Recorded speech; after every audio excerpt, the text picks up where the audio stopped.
if you go back and look at the founding of these institutions, I mean, they grew out of protests. The first one in South Carolina, Clyburn University. The first one in the United States was Cheney up in Pennsylvania.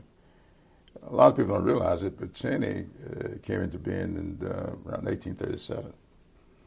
That institution was in place for over a decade before the Dred Scott decision.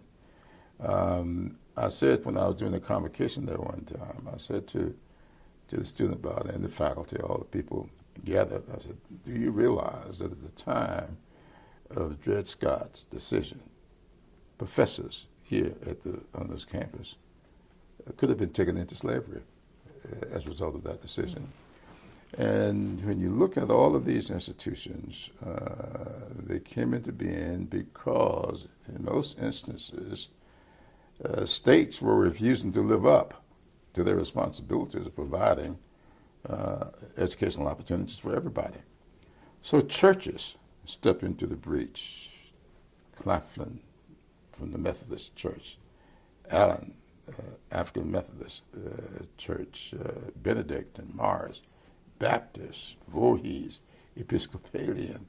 And you got to ask yourself, were they out of any thrust or out of real necessity? And so when you look at the foundings, you got to say all of this was part of a big protest movement. Not South Carolina State came into being. It had an unusual and very tortuous beginning because it grew out of the Mar-a-Lac land grant institutions. The first one, of course, in South Carolina was Clemson. In the 1860s, few people realized that the land grant law was signed by Abraham Lincoln, 1862. And of course, we all know that in the southern states, they just refused to establish these schools and refused to allow black people to attend the schools that were established. And so a second Mar-a-Lac came into being in 1890, almost 3 decades later. Luckily for all of us, I think, Senator Morrow, the guy who created the first one, was still in Congress.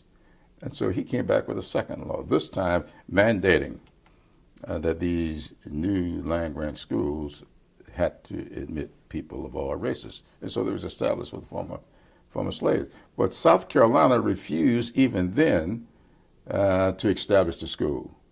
And a lot of people have asked me, why is it that those two schools are next door to each other? They're next door to each other because when the state refused to provide the land to set up the school, the Methodist Church owned that land, donated the land, and that's how it got there. So,